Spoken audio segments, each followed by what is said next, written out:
Hello दोस्तों, good morning. आइए आज हम बात करेंगे एक ऐसी स्टोरी, मुल्क राज आनंद की, द लॉस्ट चाइल्ड। ये आमतौर पर स्टोरी अलग अलग पाठ्यक्रमों में, किसी कॉलेज स्तर पे, स्कूल स्तर पे, लेकिन हम इसकी समराइज करके इसके बारे में मेन मोटो की हम बात करेंगे। कहानी में आज हम बात करेंगे कि ये कहानी मूल रूप से कहाँ से ली गई। Writer basically as a writer क्या करेक्टरिस्टिक रखता है, कहानी में मेन कैरेक्टर कौन है, और कहानी का मल्टीपल थीम्स के साथ साथ मेन थीम क्या है और मैसेज क्या है, स्टोरी क्या है, संक्षिप्त में हम बात करेंगे। तो लीजिए, सबसे पहले हम बात करते हैं राइटर मुल्क राज आनंद की। और Mulk Raj Anand an Indo English writer, considered grouped or grounded try Indo English writers R K Narayan and Raja Rao. Writer के रूप में मुल्क राज आनंद ने अनेकों उपन्यास, अनेकों स्टोरीज, जैसे कि आज हम जिस स्टोरी को डील कर रहे हैं, द लॉस्ट चाइल्ड, ये आनंद का एक स्टोरी कलेक्शन है जो एंटाइटल्ड है the lost child and other stories. इसमें से ली गई है, जो कि 1934 में पब्लिश हुई। और कहानी में मल्टीपल थीम है, लेकिन इसका जो बेसिकल थीम है इस कहानी में, वो चाइल्ड साइकोलॉजी, चाइल्ड इनोसेंस और चाइल्ड जो क्यूरियोसिटीज है, चाइल्ड हैप्पीनेस है, उसको हाईलाइट करने का प्रयास किया गया है। हमारे यदि कहानी की सेटिंग की बात करें तो ये कहानी फिक्सियल है, फिक्शनल है, क्योंकि इसमें राइटर ने एक फिक्शनल नरेशन देने का प्रयास किया। और कहानी में कैरेक्टर्स बहुत कम है जिनके अराउंड सराउंड ये स्टोरी घूमती है। और बेसिकली हम जानते हैं कि चाहे तो नावल हो, चाहे शॉर्ट स्टोरी हो, चाहे आपका ड्रामा हो, लेकिन ये बहुत जरूरी हो जाता है ये बेसिक रूप से हमें जानना कि कैरेक्टर्स किस तरह के होते हैं एंड कैरेक्टर्स का क्या क्या रोल होता है। इस कहानी में हमारे पास जो कैरेक्टर्स है, दो तरह के कैरेक्टर्स है, एक्टिव कैरेक्टर्स और पैसिव कैरेक्टर्स। एक्टिव कैरेक्टर से क्या मीन्स होता है? एक्टिव कैरेक्टर से मीन्स होता है कि ऐसे कैरेक्टर्स जो presently knitting of the story में अपना एक्टिव रोल रखते हैं। और passive character means interior characters for them the interior dialogue has been set. ऐसे कैरेक्टर्स जो उसमें फिजिकल प्रेजेंट नहीं है। तो इस तरह के इसमें कैरेक्टर्स बेसिकली आज की कहानी जो है, इस कहानी में मूल रूप से हम कैरेक्टर्स की बात करते हैं तो इसमें a boy, little boy, his mother and father, and later on a kind man who helps the boy। Basically जिनके इर्द गिर्द कहानी घूमती है ये कैरेक्टर्स हैं। कहानी इस प्रकार से है कि बसंत की ऋतु है, बसंत का मौसम है, और बसंत का मेला, गांव में बसंत का मेला लगा है। उसमें लोग तंग गलियों से निकलकर बाहर मेले की ओर उफन रहे हैं। कुछ लोग पैदल, कुछ लोग घोड़ों पर, कुछ लोग बैम्बू की बनी हुई कैरीजेस, और कुछ लोग ब्लू कार्ट्स में मेले की ओर बढ़ रहे हैं। उसी भीड़ में से अपने पिता की टांगों में से आगे आता हुआ ये लड़का, जो वहाँ आसपास जितनी भी जो खिलौनों की दुकानें हैं उनसे वो बड़ा आकर्षित था, उनकी तरफ फैसिनेटेड, उनको देखने के चक्कर में जो पीछे रह गया था। इसके मदर फादर ने से आवाज दी, कम चाइल्ड कम, और ये दौड़ता हुआ आता है। यद्यपि अपने माता पिता का एज ए ओबीडियंट सन और ओबीडियंट चाइल्ड के रूप में इसने फॉलो तो किया, पैरों ने इसका फॉलो किया, लेकिन इसकी नजरें अभी भी उन दौड़ते हुए डिस्प्लेड रास्ते पर जो खिलौने थे उन्हीं में थी। और इसकी माँ ने ये देखते हुए कि आज बहुत अच्छा यानी जो है मौसम है, बहुत अच्छा समय है, एंजॉयमेंट का समय, तो उसको डाइवर्ट करते हुए बच्चे का ध्यान बटाते हुए कहा, लुक व्हाट्स दैट, देखो बेटे उधर क्या है।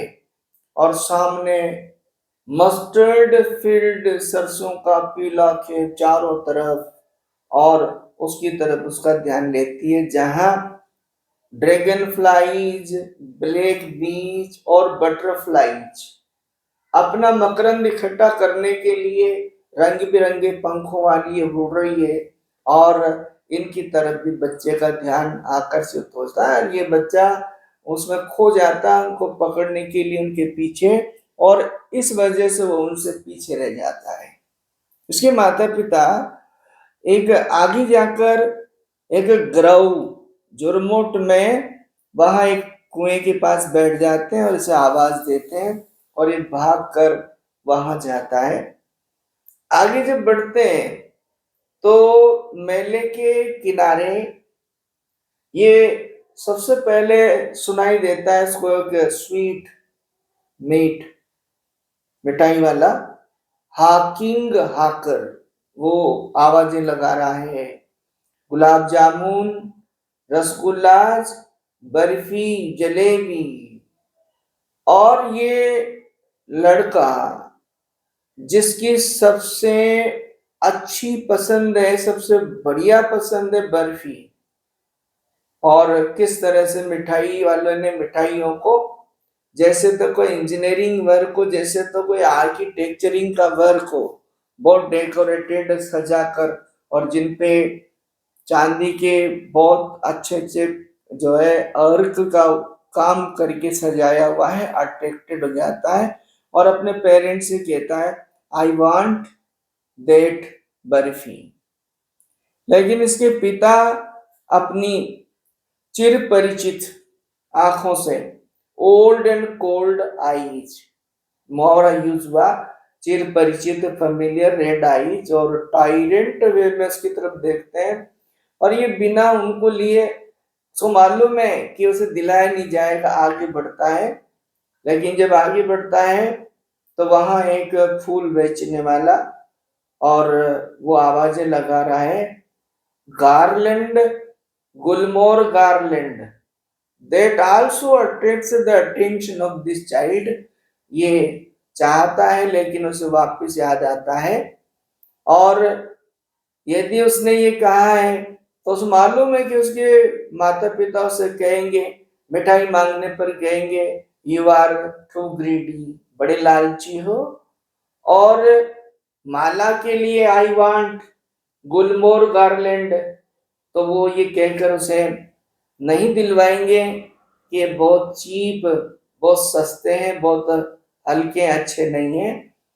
आगे जब बढ़ते हैं तो आगे एक पोल को लिए हुए, पोल पर एक व्यक्ति है जिसमें इंद्रधनुषी मल्टी कलर्ड बलून्स लगे हुए हैं, और ये भी बरबस इस बच्चे का ध्यान आकर्षित करता है। लेकिन वो सोचता है कि उसके पेरेंट्स उसे नहीं दिलाएंगे, और वो उसमें खोया रहता है। उसके पेरेंट्स आगे बढ़ते रहते हैं, उसकी नजरें by heart he is fascinated, he is lost for the attraction of multiple coloured balloons, rainbow coloured balloons. लेकिन उसे मालूम है कि उसे फिर ये कहकर कि ये तुम्हारे काम के नहीं है, ये कहकर उसे आगे बढ़ा दिया जाएगा, और वो ये सारी बातें जानता है। राइटर जो ये सारा नीटिंग कर रहा स्टोरी को, इसको हम बाकी के प्रैक्टिकल जब देखेंगे, अभी हम स्टोरी को समराइज कर रहे हैं।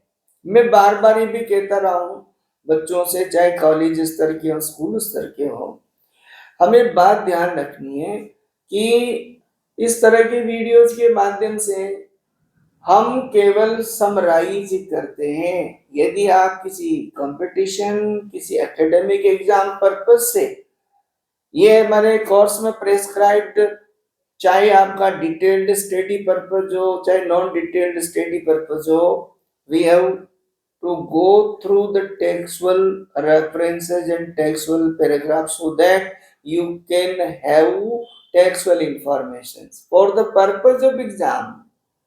ये बात बिल्कुल ध्यान रखें। आगे जब वो बढ़ते हैं तो जो बच्चे के बहुत बड़े आकर्षण का कारण है round about. Round about simple way में हम बोले तो झूला, और यदि हम कहें तो हिंडोला, एक विशेष प्रकार का यानी राउंड करने वाला, जिसने बच्चे का ध्यान बरबस आकर्षित किया, जिसमें महिलाएं, पुरुष, बच्चे सब झूल रहे हैं और बहुत हंसी और मजाक के साथ आनंद ले रहे हैं। ये बच्चा पूरी तरह से उसमें खो जाता है, और जो ही वो कहता है I want to go on round about, और बार बार आवाज देता है, तो उस बच्चे को रेस्पॉन्स नहीं मिलता, और जब वो पीछे मुड़कर देखता है तो उसे अपने पेरेंट्स नजर नहीं आते। यहां से कहानी का एक टर्निंग पॉइंट है। कहानी बेसिकली यदि हम लेते हैं तो 3 सेक्शन, इस कहानी के 3 भाग हो सकते हैं। हम पहले इस कहानी में टोपोग्राफी, जिसमें बसंत का वर्णन किया, गांव के मेले का वर्णन किया, उसके बाद चाइल्ड साइकोलॉजिकल, बच्चे की क्यूरियोसिटी, बच्चे का अट्रैक्शन बताया, किन किन चीजों के प्रति वो अट्रैक्टेड है, और अब एट लास्ट में ये टर्निंग पॉइंट आया कि बालक अपने माता पिता को अचानक कैसे खोता है और फिर उसकी कैसे एक दयालु व्यक्ति सहायता करता है। तो हुआ यही कि जो ही वो झांकता है, आवाज लगाता है I want to go round about, I want to go round about, there was no response, कोई जवाब नहीं आया, no answer from his mother and father when he tried to find out them, और जब उसने तलाशने का प्रयास किया, दे वर नोवेयर, बिल्कुल वहां नहीं थे। उस उमड़ती भीड़ में वो बच्चा बहुत चिल्लाया, बहुत पैनिक हो गया, बहुत आवाजें लगाई उसने, मदर फादर, और cried and cried about to lay down. वो ऐसे मिल्किंग, और भीड़ ऐसी थी कि वो अपने आप को यदि बराबर नहीं संभाल पाता तो उस भीड़ में भी वो जो है गिर सकता था। ऐसे समय जब लोगों की उफनती भीड़ में वो चिल्ला रहा था, तो एक दयालु व्यक्ति की नजर, और उसने उसको ही पिक्ड अप हिम, उसने उसे लिया और उसने कहा where from you, who are your parents, कहां से आए, कौन तुम्हारे माता पिता। और वो बालक रोता गया, tears rolled and rolled terribly, very bitterly, और उस दयालु व्यक्ति ने उस बालक को कंफर्ट करने का प्रयास किया। अब आप देखिए कि वापिस वही वो रोटेशन लेता है, वो झूले पर से लेकर आता है और उस बच्चे से कहता है झूलना चाहोगे, लेकिन वो बिल्कुल उसमें कोई इंटरेस्ट नहीं दिखाता।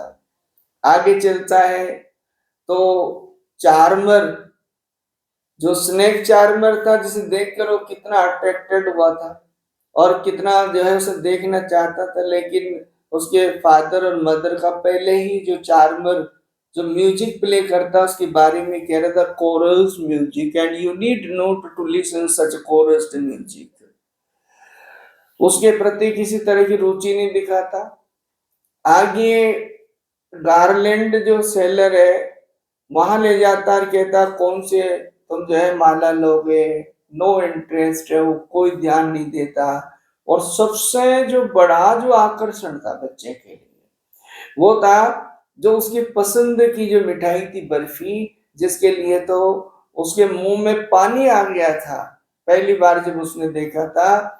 लेकिन इस बार जब वो व्यक्ति उसकी हेल्प करने के लिए पूछ रहा, उसे शांत करने के लिए पूछ रहा है, तो वो बिल्कुल कोई रुचि नहीं है। वो एक ही सवाल करता है। और इसमें यहां जब वो भीड़ में खोया तो उसमें उसके सिर पे बंधी जो येलो जो टर्बन है वो अनटाइड हो गई। और किस तरह से वो रो रहा है, यहाँ एक ही सवाल है, I want my mother, I want my father, I want my mother, I want my father. किसी भी चीज के प्रति रुचि नहीं दिखाता। और कहानी का जो टेक्सुअल नीटिंग है वो यहाँ खत्म हो जाता है। कहानी में ये इंपॉर्टेंस नहीं रखता है कि what's the knitting, the important thing is how the dealer, the story reader go through the text and the depth of the text। अब राइटर की जो साइकोलॉजिकल जो ग्राउंडिंग है, the innocenceness of a child, the curiosity of a child, and there at last when we come to the masses of this story, there are multiple themes of the story। इस story की multiple themes है, लेकिन हम इस story के यदि main theme पर आते हैं तो ये स्टोरी ये मैसेज छोड़ती है, ये मैसेज देती है, bondage of a child with parents and dependence of a child upon parents and love for parents।